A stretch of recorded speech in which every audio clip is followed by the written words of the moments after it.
Hello, everyone, and welcome to a new episode of the Cradle News Roundup, your one-stop shop for all news West Asia, coming to you live. My name is Esteban Carrillo, and I'm joined by my friends and colleagues, columnist and editor for the Cradle, Sharmin Arwani. And today we are lucky enough to have a columnist for the Cradle, Dr. Mohammed Hassan Suwaidan from Lebanon, to bring us some very much needed updates. But of course, before we begin, just a friendly reminder to please hit that like button if you haven't yet. As soon as you arrive, just make sure to do that. We really need your help getting this video out to as many viewers as possible. We had recently got past 83,000 subscribers, so thank you to everyone who has recently joined this channel. Help us get to the 100,000 subscriber mark. Please also, in the description below this video, you can find a link that will take you directly to our Patreon page, where you can become a direct supporter of the Cradle. Please support independent journalism. We need your support more now more than ever, especially given the current situation of the entire world. And well, let's start just before we went live right now. Mohammed was telling us about developing situation currently in Lebanon around the question of whether the U.S. is using Lebanon as a staging ground for some of their attacks against Iran. So, I don't know, Mohammed, if you can walk us through what you heard recently. Well, the Iranians just said through one of their platforms that they're gathering evidence regarding whether the American bases inside of Lebanon are being used to attack Iran or not. And they said that if they reached a clue and evidence that these bases are being used, then they're going to attack them the same way they are attacking the American bases in the Gulf. What's the importance of this news? It's the first time Lebanon is being treated as a potential theater of escalation in the region, because till now, Lebanon is mainly not being targeted by any Iranian missiles. Even in the Iranian narrative, they are not speaking about Lebanon, although Lebanon is one of the most important countries for the US. It has a lot of American interests. It has an American military base. It has a lot of American military people. But still, till now, the Iranians haven't been using Lebanon in their narrative, nor treating it as a theater. So this is some part of an escalation, even if you want to treat it only in the narrative thing. But getting a new country like Lebanon into their narrative is something new. And I think it's some kind of message to the Lebanese government that you have to make sure that this country isn't part of the war. And if it is part of the war, well, the regional power, Iran, who targeted Saudi Arabia, who targeted the UAE, who targeted Kuwait, Bahrain, Qatar, and every country in the region that has American bases, well, won't back down of targeting any American base that it feels threatened by. So I think this is a very important message from the Iranians today. I think so, because I don't think we knew there was a U.S. military base in Lebanon, to be honest, until do you remember just maybe 2 months ago, there was a skirmish in which U.S. troops held guns at the Lebanese army and said, you can't check something. Maybe it was a drone that came down, something that happened, and they wouldn't let Lebanese soldiers next to, to examine the debris on Lebanese territory. And that's the first time anyone that I'd heard talk about a U.S. base here. But it's a shared facility, though it's clear from that one exchange between the two sides, right? The Lebanese army and the American troops, who's in command. It's Hamad, right? It's Hamad Air Base. Yes, it's Hamad Air Base, and it's very important for the people to know that in the last couple of months, the Americans have been bringing a lot of military planes to the Hamad Air Base. In January, there have been 11 military planes. In December, there have been 9, and it was always moving more and more. So, and the weird thing is that no one knows what's found inside of this military base. What everyone knows is that it's an American military base that has a lot of American military equipment and American military personnel. Even the Lebanese government doesn't know how the Americans are using it. So it's ironic when a government speaks about sovereignty and you have an American base in your country and no one knows what we have in it. So I think the Iranian threat today, I think it's something really serious because, well, everyone knows inside of Lebanon and outside of the country that there is an American military base, and it have been very active in the last couple of months.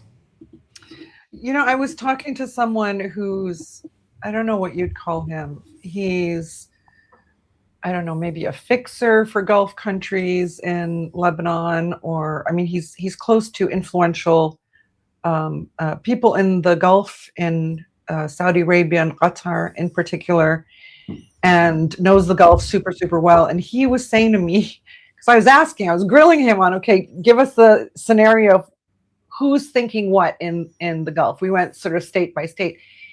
And he said, Sharmeen, do you think that the Americans are listening to any Gulf country, it doesn't matter if it's small like Bahrain or big like Saudi Arabia, who says, no, don't do this operation from here?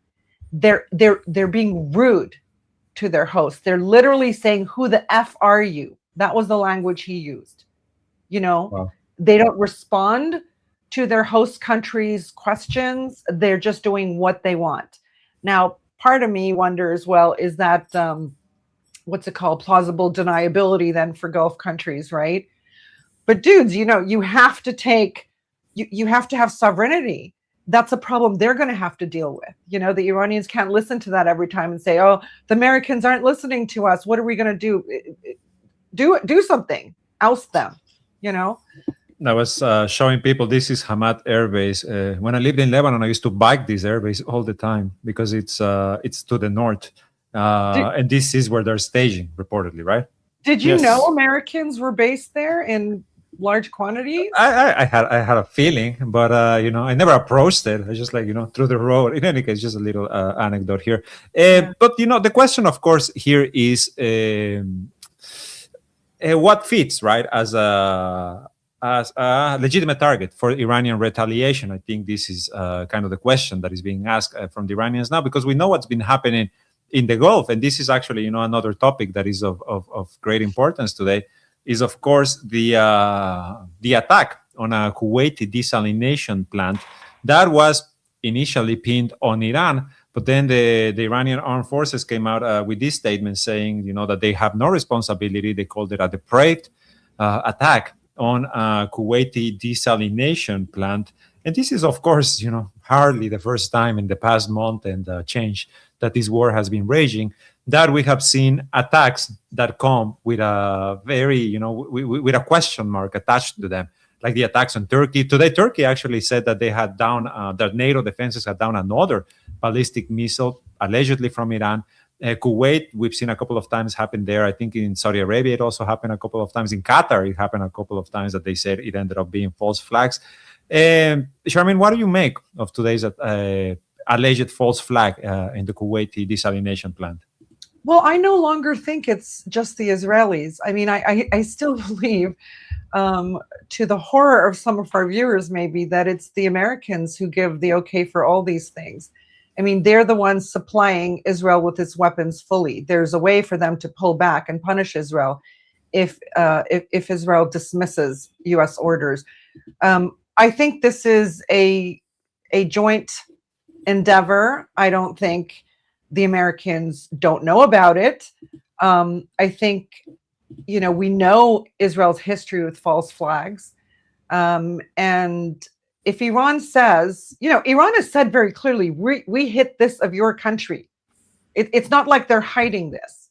But why would they want to hit Kuwaiti desalination plants unless an attack came from Kuwait onto an Iranian desalination plant? This is the thing. Like, they're being, they're external players that are playing a double game here. And, really, I think some of us have concluded that in the end game, do the Americans even care if the Gulf monarchies are left standing?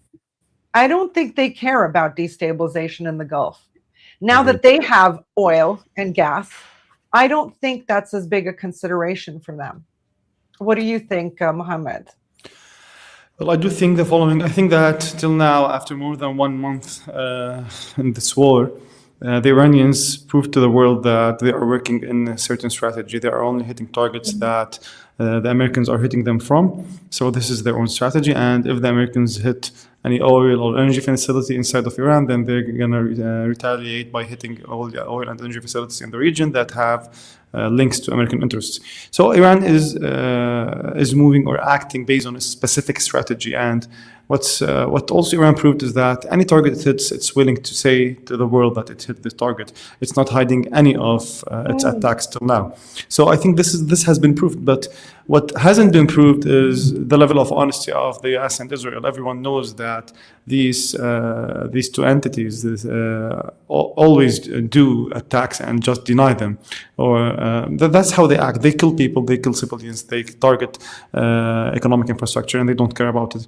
And let's keep in mind one very important thing. I think one of the American goals in the near future is to just get out of the war, but on many conditions. One of these conditions is to make sure that this war is continued by the Gulf.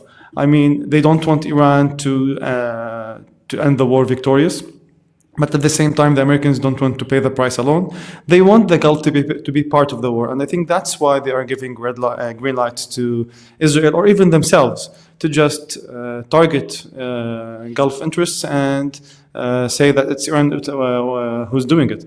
So I really think that one of the American goals in the near future is to force the Gulf countries to enter the war.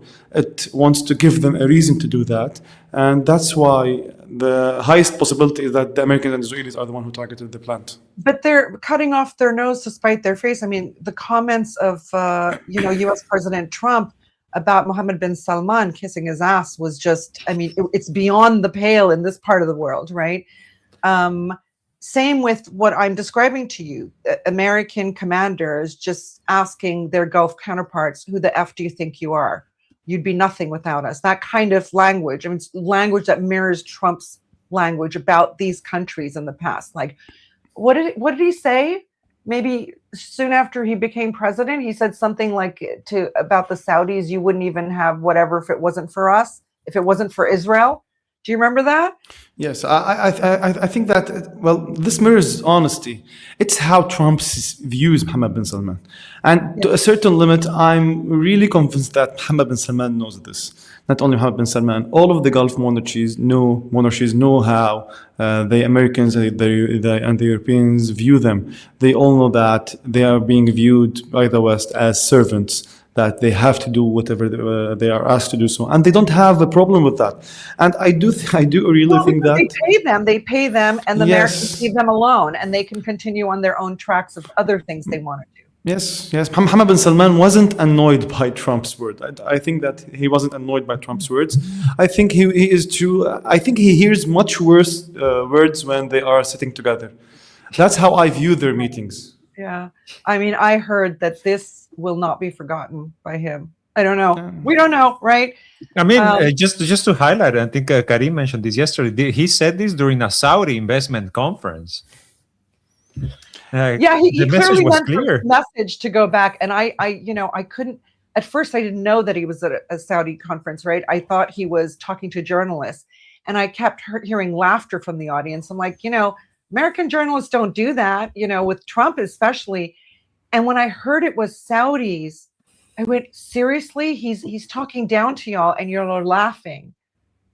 It was distressing. But anyways, that's a relationship that Gulf countries are going to have to work out with their protectors, right? But there is something else going on. I mean, Mohammed, you said he's doing everything he can to get the Gulf countries into the war. I think he's alienating a number of them. But in the midst of all this is I guess the gathering of the Saudis, the Pakistanis, the Turks, and the Egyptians who met already. And I think just about now, the Pakistanis are heading to Beijing, I guess, for their blessing or maybe their mediation on something. And this seems to be another track other than the American demand of 15 points being met by the Iranians, the Iranian demand of 5 or 6 points being met by the Americans and Israelis.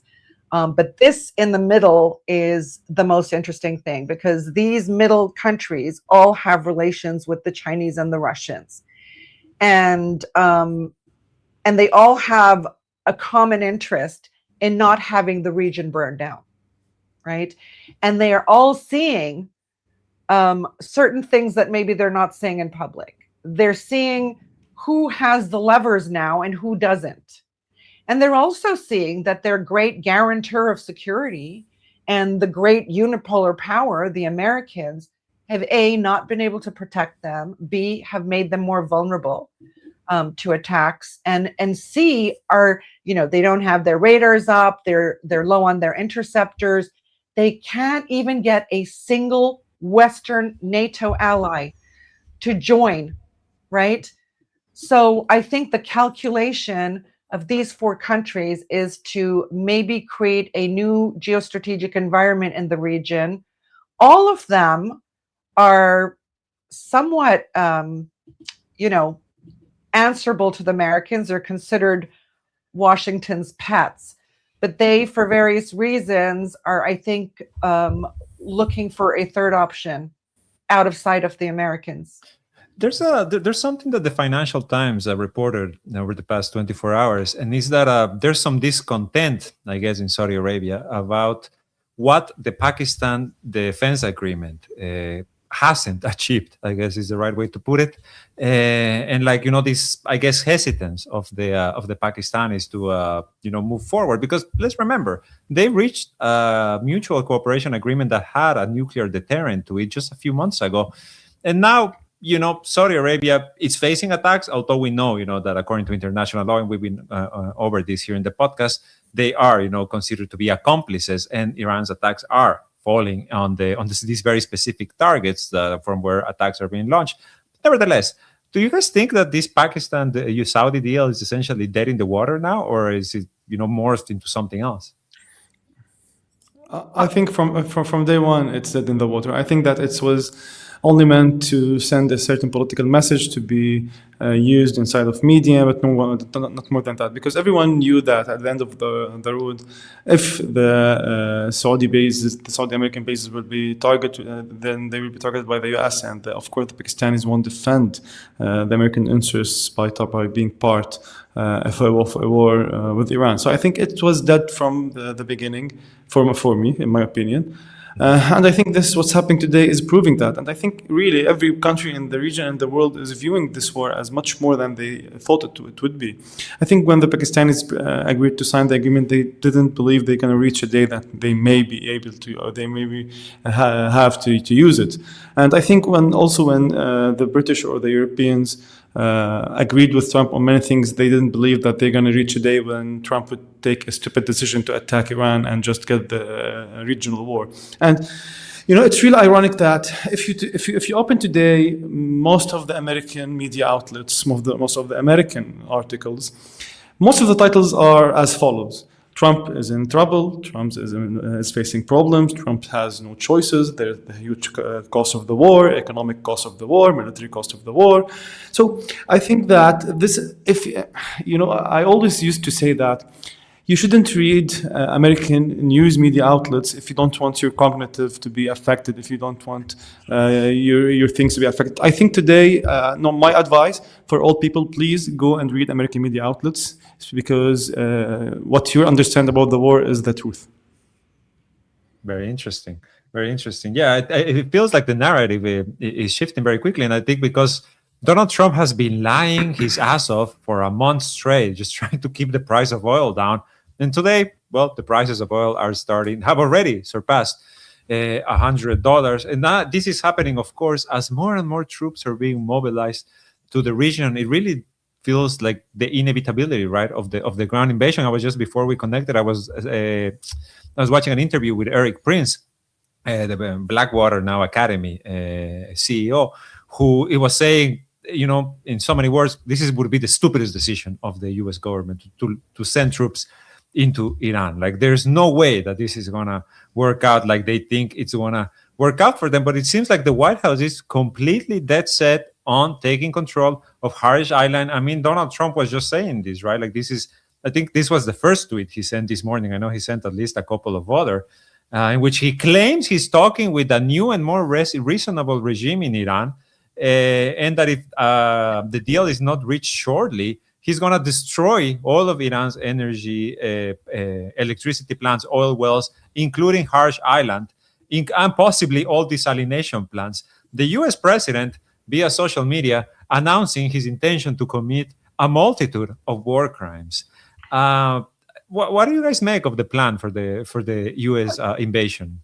First of all, I have to say, I mean, even today on social media, I was seeing, connected people posting, sources telling me that it might be Chabahar port that becomes the target, right? That is the Iranian/Indian, right, strategic port. Now India's pulled out because of Trump's demands, but nobody does that. Nobody, and then they're telling you how many troops are going to land, and who does that? I really don't know. I mean, this is psychological warfare.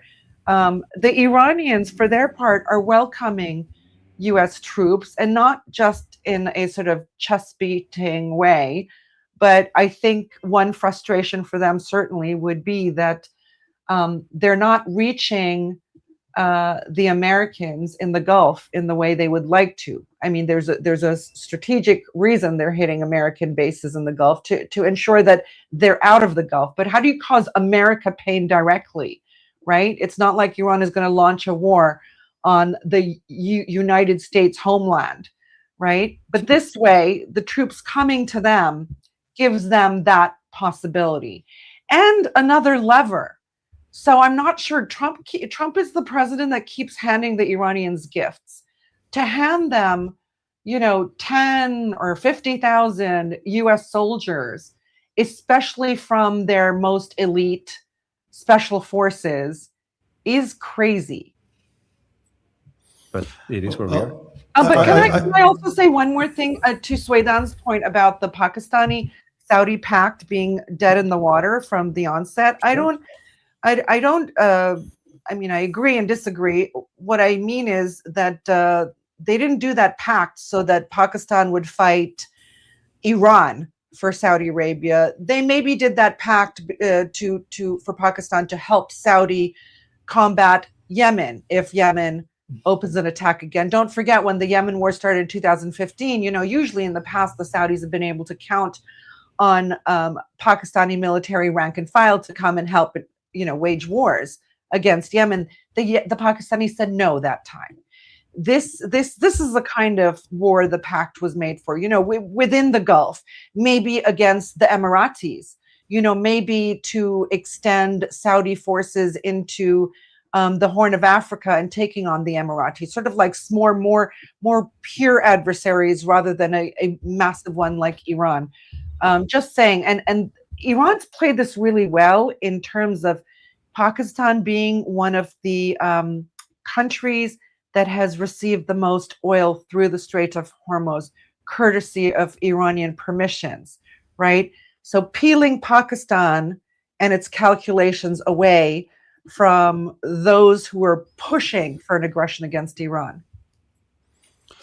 Well, I do think that even for Yemen, the Pakistanis weren't willing to defend Saudi Arabia, because everyone knows that there's nothing called Pakistanis defending Saudi Arabia against Iran, against Yemen, without Iran interfering with that.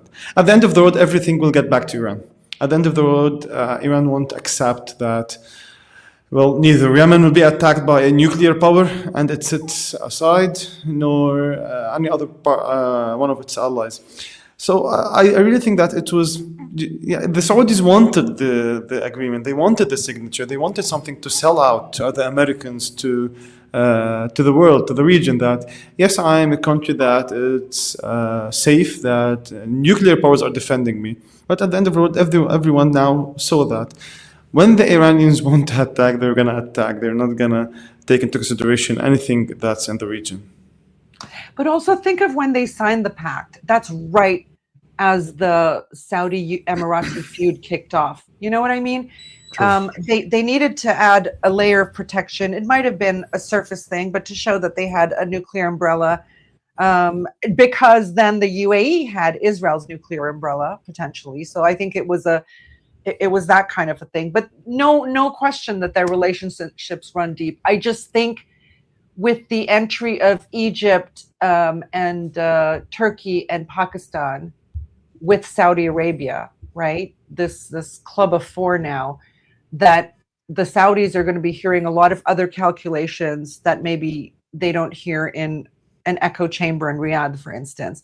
But we know they've been relatively quiet, while the Emiratis and the Kuwaitis seem like they're gunning for war on Iran, while the Omanis and the Qataris have pulled away from that even being an option. The Saudis have remained relatively quiet. So I guess everyone's trying to get the Saudis in their camp right now. Yeah. Mohammed, sorry. I want to pick your brain about this, actually. Yemen joined the war, essentially, this weekend. But still, it still feels like their joining of the war seems still like a bit of a warning at this point. I don't know if you agree with me. What do you make of Ansar Allah over the past couple of days, and what it means in particular to the Gulf? Is a message being sent here? I think that you can't see any interference in the region from any party as being sole interference. You should see the bigger picture. It's always a strategy. It's always a strategy of the axis. It's always a strategy of different parties. Today, no party is acting alone. Neither Iran, neither Iraq, neither Lebanon, and neither Yemen. So every party is acting based on a specific role, put in a specific strategy, distributed on a certain time frame. And in this time frame, every party has a very specific role to do. So I think what the Yemenis are doing today is just the beginning. I think the Axis strategy is that when the Yemenis will need to do one of two, they're going to start entering the war, either closing Bab al-Mandeb, when the Americans are nearer to a certain attack on one of the Iranian islands. So I think when one of the Iranian islands will be attacked, then the Yemenis closing Bab al-Mandeb will be of high possibility. So now the American threat is at its peak. So that's why the Yemenis started interfering in the war. They're still in the intermediary stage. Or, for the second reason, when the Iranians want the Yemenis to target energy facilities in the region, because now also the American threats regarding targeting Iranian energy facilities, they will have to retaliate on energy facilities, and that's where the Yemenis may have a certain role. So I think what's needed from the Yemenis in this war is either targeting energy facilities or closing Bab al-Mandeb, or both. So because we are near this stage, this is why the Yemenis interfered today. But their interference is just a message that, well, we are part of the war today. Our role isn't what you are doing today. Today, we are only sending out this message. Our role will be played when the time asks us to play the role. Yeah, it also acts as another potential lever, right? So the Yemen, Ansar Allah is in the war, but only targeting Israel. It is another lever of pressure on the Saudis, okay? Do not even think of getting pulled in, because then the missiles will be directed in different directions, right? Wait, I was going to say something I completely forgot. Oh, look, our lovely map that Karim did. It's great that I looked it up on Google. I just wrote Bab al-Mandeb map, and one of the first things to show up is Karim's great maps. Yes, let me just add one small idea. And I also think that part of it's a certain potential reason. Part of the reason why the Yemenis entered the war, because also there is an analysis that says that Yemenis will enter the war when the negotiations start, whether serious ones or not serious ones. But when any part of the negotiations start, then the Yemenis will enter as being a pressure to being used by the Iranians in the negotiations. So now we have messages between the Iranians and the Americans, and I think also the Yemeni card is one of the cards that is being used in these negotiations. I think the timing is also very important, right? It was just at the end of the first month of the war, also after all of these raiders have been blinded, right after they bombed the raider plane as well in Saudi Arabia. You know, the Iranians, I feel like we knew before the start of the war how the steps were going to go, and now we're seeing it develop. I mean, it's quite different from the other side, right? We changes the goals every day. There's no strategy. It's like the headless chicken. And Charmaine, you were going to say something. No, I mean, I agree with you. You can anticipate what one side is going to do, and they play it out kind of beautifully. You know, it goes according to plan, by the book. I was going to say that there's also another thing that the Saudis have in their minds. and it is that the Iranians, well, the Emiratis have stepped up and are obviously joining the aggression with the Israelis and the Americans, and which means that the Iranians are going to target the Emiratis, and they have said so very clearly in recent days. So is that not the best possible scenario for Saudi Arabia? It doesn't need to make a decision about entering a war now. The Emiratis are going to do it, and they're going to get creamed. This is their calculation. And no foreign company, every foreign company, will move their bases from Dubai and Abu Dhabi to Riyadh and Jeddah in the aftermath of this. Do you remember? If the Saudis have any sense, they will lay low, okay, and continue on this Pakistan, Turkey, Egypt, trajectory involving Beijing, etc., to come up with an alternative geostrategic plan for the region that potentially excludes the Americans. Because right now, the Iranians could get rid of the Emirati problem for the Saudis. Now, Esteban, right before the show, you sent I think a social media post, what looked like a lot of Iranian flares in Emirati skies that were, and we don't know if it's true. I actually did ask somebody at the Cradle. They said not verified yet, but I think it's quite interesting because it reminds us of Operation True Promise 1, where Iran sent slow-moving drones and then a lot of fireworks to basically drain Israeli interceptors and American interceptors and NATO interceptors, and also figure out where they're going to fire from, where they're going to be stationed, which countries got involved. Right? You can look at this. I don't know if you can make it bigger. I don't know. Just to clarify, this has not yet been verified, so I take it with a bit of a grain of salt. But this is what is being reported. Sorry, Mohammed, just let me cut in very quickly because there's two things I want to mention over the point that Sharmin was making. And one is let's not forget that just a few years ago, Saudi Arabia ordered the CEOs, the heads of several companies in the UAE, to move their headquarters from Abu Dhabi, from Dubai to Riyadh if they wanted to continue doing business with Saudi Arabia. And there was something else that you reminded me of, but I kind of forgot right now. If I remember it, I'll bring it up. But please, Mohammed, go ahead. I think one of the main questions we should ask ourselves today, why the UAE is going this far in the war?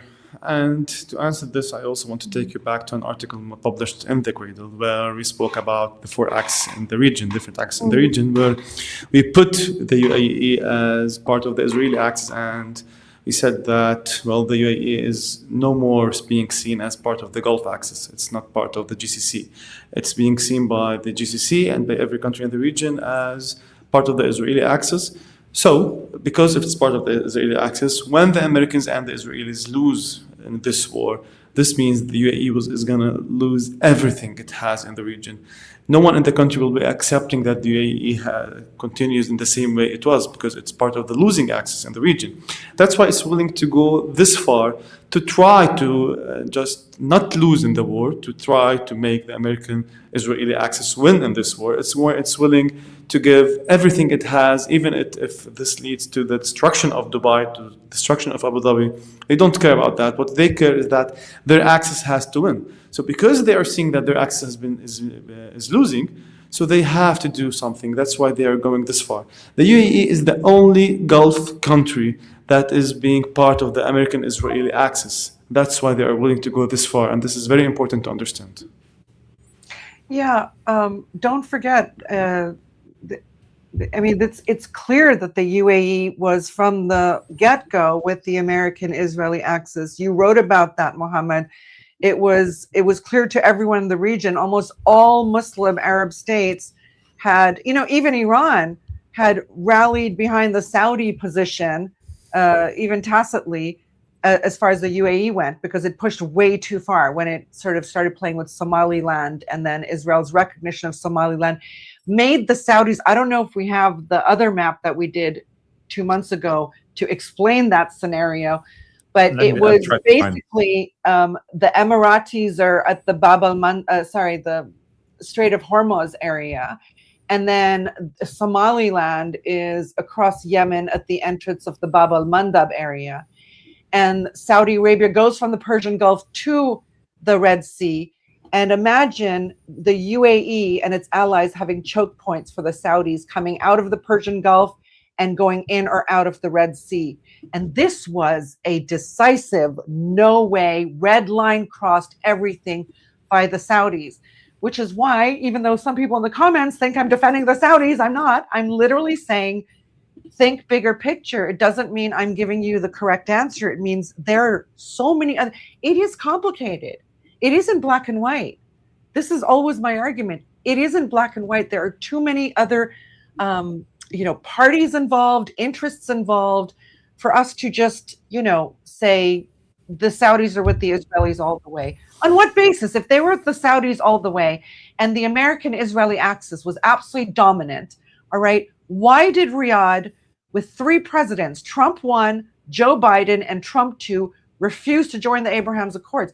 There's many considerations, okay? We're not black and white. We're not two-dimensional in this region, I think also the other thing I wanted to mention is don't forget that MBS held a grudge against Joe Biden and kept OPEC plus production levels low in order to mess with Biden's government, just because Joe Biden on the campaign trail said that he was going to turn Saudi Arabia into a pariah. Now Donald Trump is saying MBS has to kiss my ass. I mean, this is what I'm saying. A level above, right? MBS, despite that fist bump, he didn't forgive Biden. Yeah. I mean, today I heard this guy is unforgiving to the max. I don't know. We'll see. We'll see how it plays out. But for those in the comments thinking that there's a real negotiation going on, there is no negotiation going on directly or indirectly between the Iranians and the Americans. The Americans have randomly sent their points to any country that is happy to act as mediators. And Iran just simply tells these mediators, no, we're not interested. It's our view that Iran will not negotiate until it achieves its new geostrategic balance in the region, unless there's some wild card. But that's the way it's going to go. As for the Iranian points, the Iranians are declaring to everyone so that all countries can understand that they have to deal directly with Iran. If they want their energy out, if they want their fertilizers out and their nitrates and their this and that, that's a message to everyone, not to the Americans only. It's also a message to the Gulf countries. It is a message to all players. It's not for the Americans. So the other thing that's going on that so far looks to be out of the American hands, maybe the Americans are being apprised of it, but these four Sunni states, right? The Turks, the Saudis, the Egyptians, and the who? Turks and Pakistanis. Yeah. That seems to be more of a regional initiative, if you ask me, not directed by the Americans. That receives a lot of input from the Iranians, potentially. Indeed. Mohammed, I thought you had some thoughts. Yes, I just wanted to say that what the Iranians really want, and this is very important to understand, it's not only we should see everything regarding a new regional order. That's what the Iranians want. That's what the Iranians they're asking. And to be honest, I do think that for the Iranians, they believe they paid the price of the new regional order. Now you have to give me the new regional order, whether you want it or not. So for them, they already paid the price, and now they want to take the new order. So the Hormuz Strait, the weakening of the Gulf, the weakening of Israel, the weakening of the U.S. interest in the region, this is all part of the new regional order that the Iranians want. When they are asking about stopping the war in Lebanon, it's part of the new regional order that they want. That's why I think no matter how the war ends, the same regional order that was before this war will never be found after the war. That's why everyone is telling Trump, you took a very stupid decision by going towards the war. You had a regional order that serves your interests. You had a regional order where Israel is strong. You had a regional order where you have the Gulf countries as being very strong economic states. Why did you go to a war that weakens your allies, the Gulf countries, weakens your economic interests in the region, weakens Israel, gives Iran very good chances, stops the war over Lebanon where Hezbollah is? So you take a very stupid decision that is putting foot for a new regional order, not based on your interests alone, but based on Iran's interests and other countries' interests. That's what the Americans are telling, not only the Americans, that's what all the world is telling it. And that's why this decision is so stupid. It's not because American bases are being targeted.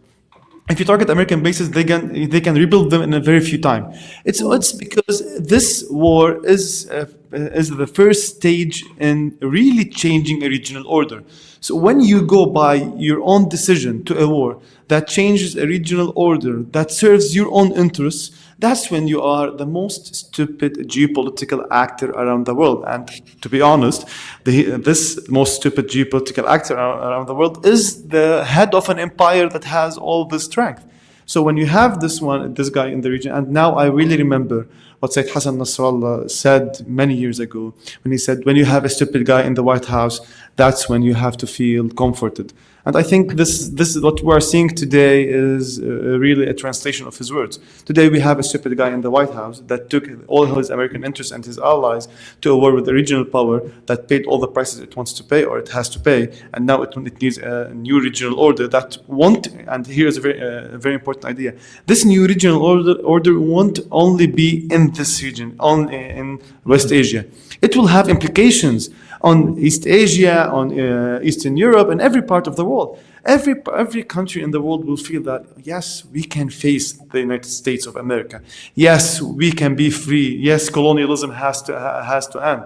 That's the Iranian message to the world, and I think that's why Trump really needs to win the war. He can't bear losing it, because losing it means that change in the regional order, meaning that the whole international order will be moving much faster than it was moving before the war.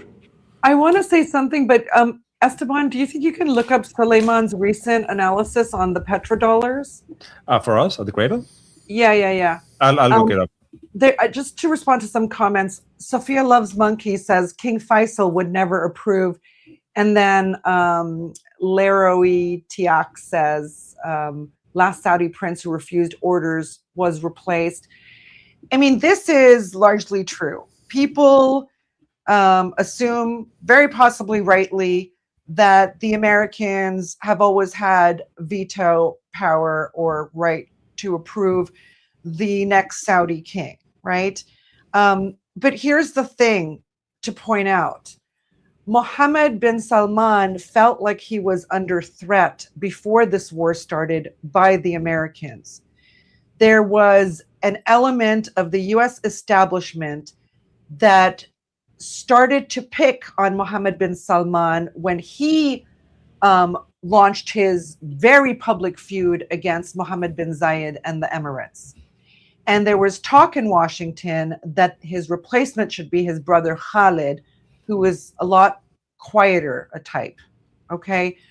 And so does Mohammed bin Salman risk anything? Because he was potentially going to be replaced by the very same people guaranteeing supposedly Saudi security, right? So I just want to point that out. I mean, right now, he can either bend over and just do what the Americans say, and the Americans are kind of doing whatever they want, or he can reach out to other big players, so big regional players, big Muslim players, and two of the other superpowers, and try to finesse a situation that gets him out of the American clasp and protects him. Indeed. I think this is the article. I'm putting some of the images that are within it. Oh, go ahead. Yeah, no.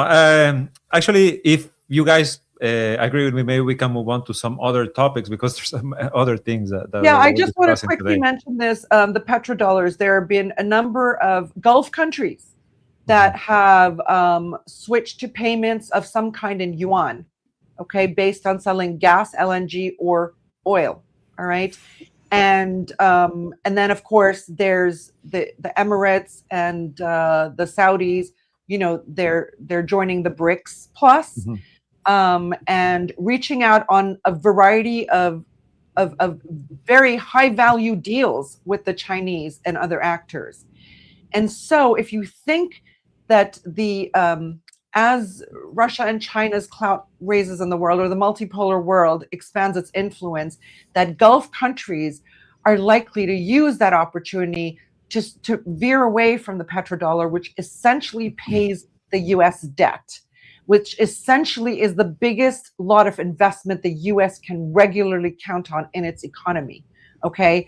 It's irreplaceable for oil and gas to be not paid in the dollar. The Americans cannot sustain that, which is why I'm suggesting that they may not care if the entire Gulf burns to the ground, as long as what comes afterwards still is the petrodollar, right? Whereas the other world is now trying to move it away so that these countries are not so subservient.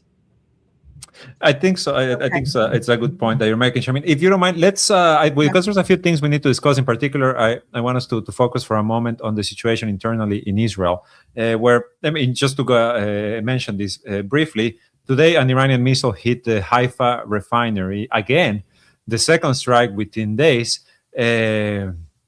In showcasing that their strategy of blinding U.S.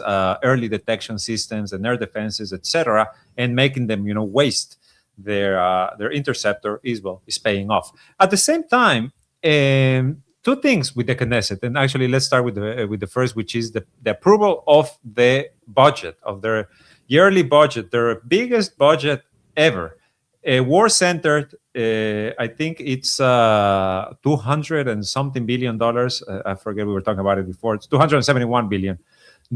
They has just been approved. And the only reason that it was approved is because at the very last minute, the government coalition led by Benjamin Netanyahu, added several billions of shekels for the Haredim, the ultra-Orthodox Jews who are currently, or for the past year and a half, have been refusing draft orders to serve in the army, despite the fact that army leaders are saying our army is on the verge of collapse, and also for West Bank settlements, which is, of course, two things that matter a lot to the ultra-religious, the Jewish supremacist members of the Israeli parliament, known as the Knesset. So when we were talking before at the podcast, Charmaine, you were asking the question, like, where is this money coming from? And now I pose it to you, right? Where is this money coming from? I can tell you there's, of the three of us, no one is probably better qualified to answer that than Mohammed. So I'm going to let him take this. So what do you make, Mohammed, of today's budget approval in the Knesset, right?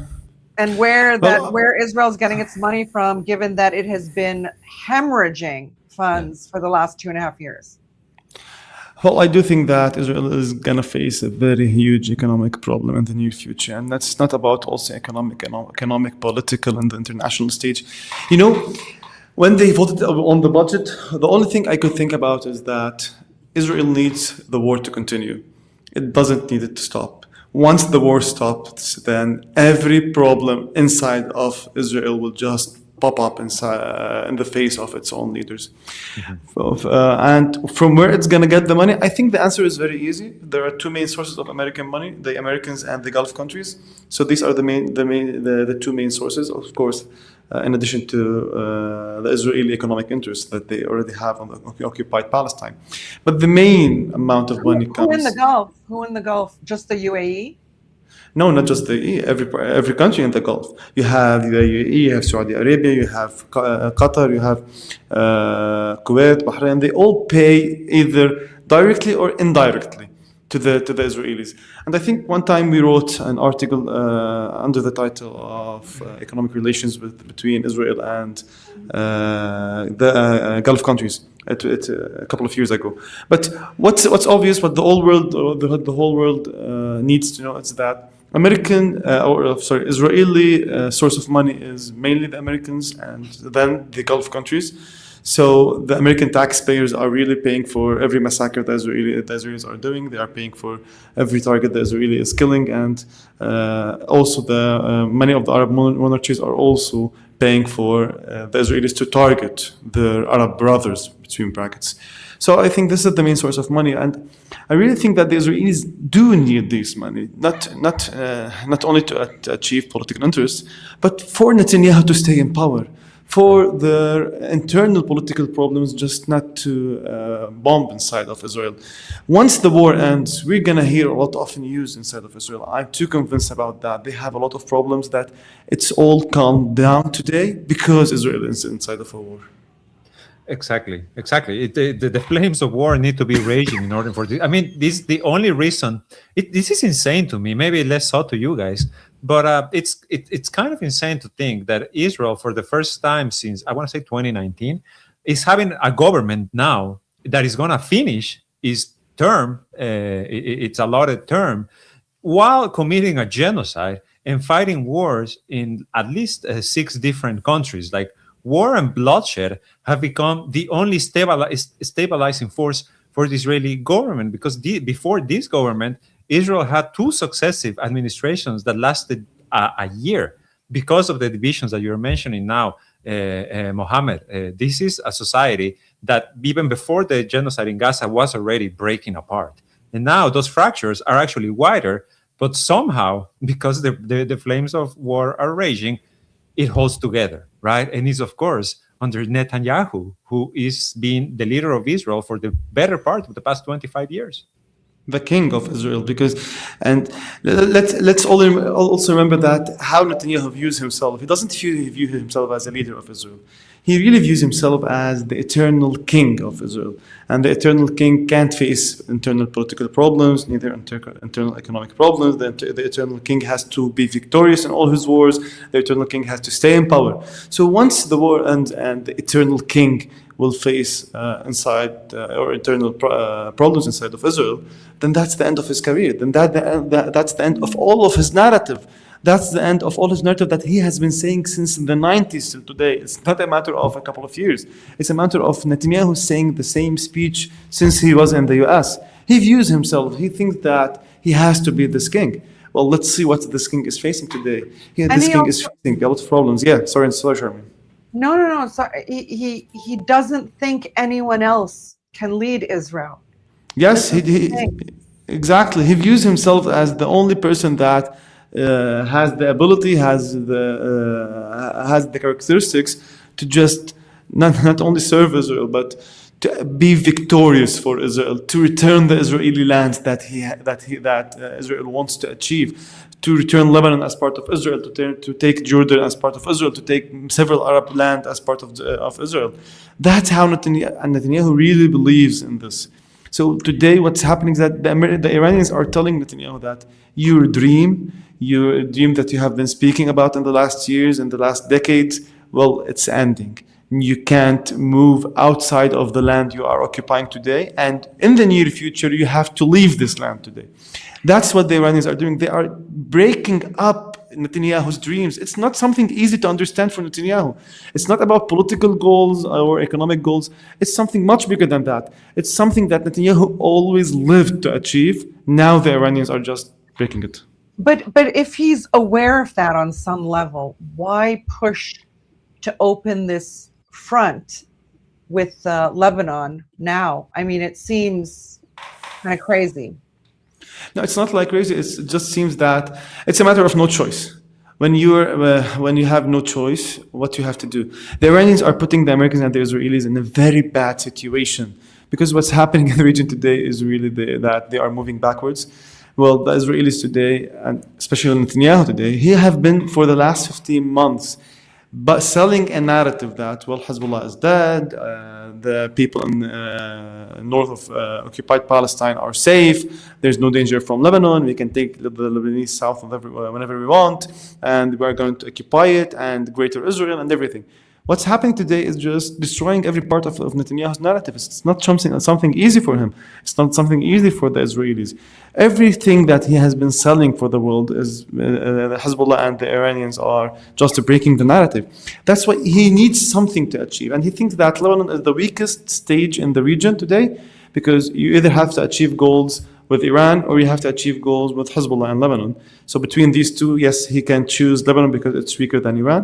But what's happening today, and let us just tell a very important information for the people. In the last, yesterday, the Israelis were working in a very high, in a very strong way to just publish a lot of pictures from the south of Lebanon for their troops reaching several parts in southern Lebanon. Well, let us tell people, because they are going to see a lot of such pictures, let us tell people the truth about what's happening in southern Lebanon. The Israelis are entering different villages in southern Lebanon, but till now they haven't been able to keep their troops in any place in southern Lebanon. They are only entering, taking pictures and getting back, and even when they are entering to get these pictures, just to sell the world a certain narrative, they are paying a very high price. 130 Merkavas have been destroyed in the war till now. You have 50 Merkava destroyed only in 2 days. But the most important thing, yesterday in a village called Marun al-Ras, which is far, just a few 100 meters from the borders, Hezbollah fighters were attacking the Israeli army, which is far from the borders, 100 meters. So that's what's truly happening. What's really happening is that the Israelis are entering Lebanon to take picture, to sell a narrative. At the same time, Hezbollah is destroying their Merkavas, they're killing their troops and destroying their vehicles, and still fighting on the borders with occupied Palestine. Till now, Netanyahu doesn't have any victory narrative to sell to the world. Till now, Netanyahu doesn't have any achievement inside of Lebanon. Till now, Netanyahu haven't been able to let the people in northern occupied Palestine feel safe. That's what they are saying. And as I told in the beginning of the episode, today, it's the ironic thing, you can only read Israeli and American media outlets and you can see the truth. Because the truth is so bright, it's so convincing, it's so spreading around the world. No one is convinced today that Netanyahu has something to victorious in Lebanon. You follow the Hebrew press also quite a lot, Mohammed. And I mean, we know just last week, the chief of staff of the occupation forces, Eyal Zamir, said that we're at 10 red flags. The army is on the verge of collapsing within itself. And that is, Zamir is Netanyahu's pick, right? He went to war to change his chief of staff, correct? I mean, and yes. Remove various people in the judiciary and the army, etc., to get his goons in there. And this is his guy coming to a cabinet meeting and saying, we're going to collapse on ourselves. In the Hebrew press, inside Israel, there's a war going on. Not everyone's following Netanyahu at all. And it's not just your typical Netanyahu's, forever opponents who want the prime ministership to wrench it away from him. It's a whole host of people across parties, right? And it's not like he has even a break from within his own because those people, those elements, his coalition have demands that he's not satisfying on the Hadadim, for instance, on the settlements. Why are the police stopping them in some ways? Why are the Hadadim, this issue of them being forced to fight in the army, keep coming up, So where does he have any support actually in Israel? It's not about support. It's more than that. I think that Netanyahu has been convincing the Israeli community that all the price you have paid, well, it gave you victory. Now Hezbollah is dead, for example. There's no more Iranian threat. That the dream of Greater Israel is achievable. That's what was convincing the Israeli community that, yes, we are willing to pay a price in the war. Now, all the Israeli community is asking Netanyahu, well, we paid a huge price. What did you give us in return? Nothing. As a matter of fact, what you gave us in return is economic problems, political problems, more aggressors around the region, a lot of reasons for the people of the region to just hate us much more, a very bad image around the world. we are afraid to just go for tourism around the world because most of the people around the world view us as terrorists. You destroyed our image. So why did we pay all this price? What was the convincing thing? It seems that nothing was convincing for us. Where's the victory he sold us in the last year? Nothing. I think this is what will be in the face of Netanyahu after the war ends, and that's why he needs the war to continue, and that's what he's telling Trump today. Exactly. Can I, on Lebanon, by the way, Esteban, I don't know if we wrote about this today, but the fact that Israeli troops came in via Syria, what can you tell us about that? That's kind of... I think maybe Mohammed can tell us a bit more. I will look for the video. Yes, well, as we said before, that the Iranians are working in a strategy. Also, the Israelis have several plans. The Israelis have been speaking about entering to Lebanon from Syria since the collapse of Assad regime. Today, there is no proving evidence that they did enter from Syria. It's always a narrative about that, but it's also something that may happen in any point. What makes this choice a hard choice? It's simply because the Israelis tried to come to the Bekaa Valley 2 times before, and the people of the Bekaa were able to just attack them, and it wasn't achievable. So I think that yes, the Israelis in their strategy, they think that they should, at a certain moment, enter through the Bekaa, enter through the north, enter through Syria. But this is not something easy, because what I do know also that the resistance is waiting for this moment, and they have their troops, their manpower, just at all the time, just viewing that area and waiting for the Israelis to attack from there.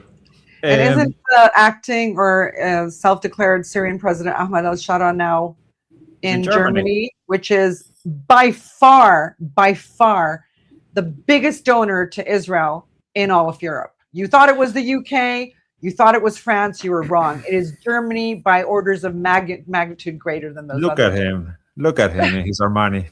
I don't think that anyone in the region or in the world believes that Ahmad al-Shara has his own decision regarding Syria. I think that they all know that he's in Syria just to serve a certain role. And I really think that if the Israelis decide to enter Lebanon from Syria, they won't even ask him. They won't even tell him. He won't be knowing about any of the events that are going to happen. The Israelis and Americans don't care about telling him anything. Do you guys think that Turkey is, it's always behind the scenes, colluded with Israel, economically at least, probably on some political issues. Do you think Turkey is very decisively moving away from that? Or it's just another swing on one side of the pendulum by Erdogan for right now? I think that it's not only about Turkey. I think that in all the region today, there's a serious question. Do we still have an interest? Look, before they used to say that we are going to have good economic relations or political relations because Israel is a matter of bridge between us and the US. Today, I think that for many countries in the region, this bridge, they are starting to ask themselves whether they need this bridge or not. I mean, they're starting to ask themselves whether this relation with the Americans is really beneficial for them or not, whether they should really try to have more relations with China and Russia, just to diverge in the relations, because it's proving for them that, well, the relations with the US, what did it give them in return? No security, no economic benefits, no political benefits, no social benefits. So why are we paying the price? I think this is one of the questions that countries in the region are asking, and what's important is that if the countries of the region, and Turkey is one of them, is convinced that, yes, we should decrease our level of cooperation with the Americans, then this will eternally lead to them being convinced that we don't need to have a level of cooperation with Israel, because for them, Israel is only a bridge between their countries and the Americans. I want to mention something, guys, because Shara gave a speech. If you're looking at the screen, this is his grand arrival to meet with Chancellor Merz, who is also despised by the German public, according to public opinion polls. He spoke, Shara, or as we like to call him here, Giuliani. Abu Muhammad al-Julani. He spoke during his visit in Germany. And he said that any disturbance in the Red Sea or Hormuz, Syria constitutes a safe haven for safety of supply chains through its strategic location. And I mean, I don't know. I honestly don't know what else we can say about this guy. Well, sorry. Yes, go on, Sherman. I mean, that is an option that the Saudis have played around for a long time, is to move supplies because of its vastness, right? Spanning from the Persian Gulf to the Red Sea, but then to its north through Jordan, through Syria, into the Levant, to the Mediterranean. It's always a possibility. No other Gulf country has that possibility, right? Mm-hmm. So, by the way, somebody was saying in the comments earlier, and they were like, sure, Iran will want to come after Saudi Arabia after it goes after the UAE is defeated. I want to say that in all the years I have known Iranian officials and met with various ones, one of the most consistent things I hear from them is, we never want Saudi Arabia to be destabilized. That would be a nightmare for us. That would be a nightmare for the whole region. Literally, the last thing Iran wants is a revolution in Saudi Arabia, certainly at this time, when everything's falling to pot. They don't want that. They want a strong partner across the Persian Gulf from them who can, help form this new security architecture, this geostrategic change in the region. Absolutely not. This is well before war confrontation. I've always heard the Iranians say, we don't think the Saudis should ever, we don't ever want to see them destabilized, because you could have Wahhabis, flying F-16s then. I mean, not Wahhabis, but like you know what I mean, the absolute lunatic ones. Go ahead. I just have one small comment regarding Syria and Ahmad al-Shara. I always thought about it. If you just hear Ahmad al-Shara, if you close your eyes and just let your ears hear what he's saying, you'll think that this president of Switzerland is speaking, not Syria. He just neglects the political reality he's living in. He just neglects the political problems inside of Syria. He just neglects what's happening around the region. He's just treats his country as being the safest country in the region that doesn't have any political economic problems, that can act as a safe haven for supply chains, and that can act as a dream country in the region. I always wanted to say this, that yes, I really sometimes close my eyes and hear what he's saying, and I just think about Switzerland, one of the safest countries around the world. That's how I think it's ironic to hear his speeches. Yeah. I think so. There's some breaking news now. I'm trying to find confirmation on Hebrew media, but this is what we are currently reporting at via our social media at the Cradle. This is it. The Knesset has approved the execution law for Palestinian detainees in a vote of 62 in favor, 47 against. Now, what I'm trying to find if this is confirmation that it was approved on the second or third reading, because today they were set to have, as we started the podcast, actually, the Knesset was already debating the second reading and then a third reading before final approval. Of course, completely expected, completely in line with what this government pursues in the extermination of the Palestinian people as a whole, well, the Arab population as a whole, let's be honest here. This is, of course, a law that is exclusive for Palestinians. And, we saw Itamar Ben-Gvir and others arrive to the Knesset with the news pin on their lapel. And this is the current reality. I also briefly want to mention, we don't often get the chance anymore, unfortunately, due to the fires burning everywhere. The situation in Gaza, where, of course, the Israeli occupation forces have continued to bombard. They've killed around a dozen people over the past several days. Widespread destruction, of course, in the West Bank. We've dug into this as well in the podcast, what the situation is ongoing. And, now you have to add this other fold, the approval of the execution law. And let's just remember that there's around 10,000 Palestinians currently detained in what can only be described as torture camps, including several doctors, medics, and others, children, many, several hundred, if not thousands of children, many of them detained in what is known as administrative detention, which in, so many words means kidnapping, because They are in charge. They don't see a lawyer. They don't see a judge. If you guys have any thoughts about the Knesset I'm approving just this law. curious about how Western media is going to cover this because, to my surprise last week, well, no, you laugh, Mohammed, so would I, but last week they covered extensively the child that was held by the Israelis. Was it like 3-4-year-old child who came back with cigarette burns all over his legs? And they showed that. Western media showed that. I mean, I think the narrative is starting to shift. It's become so bad. Do you know what I mean? That it's hard to ignore. This, of course, after Trump just spent, a whole month gunning for war with Iran because Iran was executing prisoners. Iran promised they wouldn't execute the people they'd arrested for rioting and burning buildings and killing security forces. How dare they execute them? Oh, Iran promised me they wouldn't execute these people, and now Israel's execution They're about law. to start executing. Yeah, it's crazy. I have just two small comments. Number one, this decision is part of the Israeli policy. It's not something strange about Israel. The Israelis it's one of the, it's the most terrorist entity around the world. So it's something normal for them to take such a decision. But regarding the American media, I think them covering more and more about the Israeli actions, Israeli terrorist actions, is more related because today you have a huge part of the American community and the American elites and the American political commentators that truly believe that Israel has been just getting the Americans in more and more problems, and they are paying the price of the Israeli problems in the region. And I really do think that this is a trend that has been increasing since October 7 till today. So the Americans are truly starting more to ask them at least a question today. Why is this ally? Is it beneficial for us or not? Why are we paying the price for them? So I think this is part of the trend that's going to increase throughout time. Israel has been proven that it is bad not only for the region, even to its nearest not ally, to the United States of America.